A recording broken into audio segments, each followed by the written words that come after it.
again, good morning. So, maglilinis tayo ngayong umaga na ito at magpapakain din po tayo ng alaga kong rabbit. So, tara.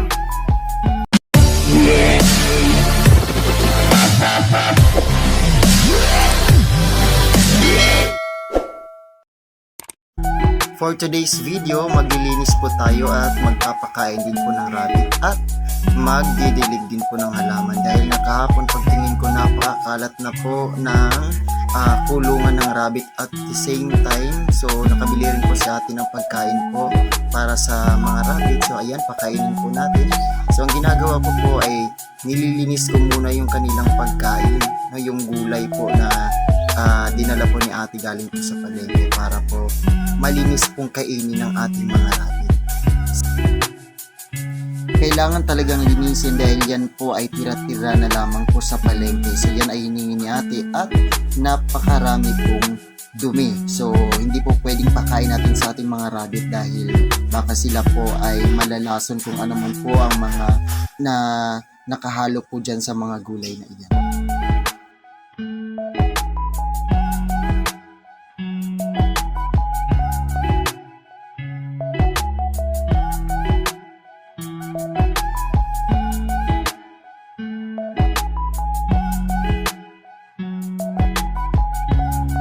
Pagkatapos ko ngang maglinis ng mga gulay ay ngayon naman akin namang minawalis ang mga ipot po ng rabbit nang sa gayon hindi po magtambak lang at ito ay magdudulot ng mabahong amoy. So yan, tatanggalin lang po natin yan bago po natin yan babanlawan ng tubig. No? So minsan nga po ay inahaluan ko po ng sabon yung tubig nang sa gayon matanggal po yung amoy. Ayan, tamang linis lang po tayo dyan. So ngayon, babanlawan na naman po natin ng tubig. So meron pa nga po nangihingi ng tubig na magugas daw po ng kamay.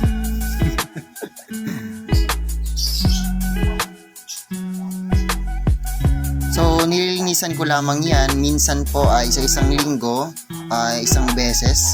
So ganun lang po. Kasi ang rabbit hindi naman po ganun mabaho yung kanilang ipot, hindi rin po mapanghi ang kanilang ihi. So sa isang linggo, so isang beses lang po din sila linisan. So ngayon naman, papakainin na po natin yung mga alaga kong rabbit.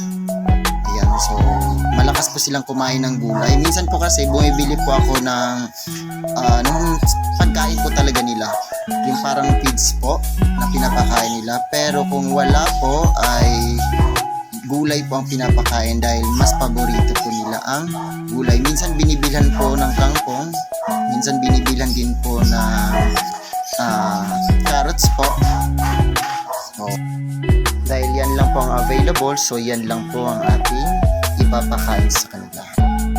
Ang rabbit na yan ay may pangalan po yan. So yung medyo mataba ay si Billy. So yan naman yung nasa kabila po. Nasa kanan ay si Ruby. Yan, so si Billy ay mas matanda kaysa ni Ruby. Si Billy ata ay nasa 6 to 7 months at si Ruby naman ay nasa 4 to 5 months. So mas mata si Ruby.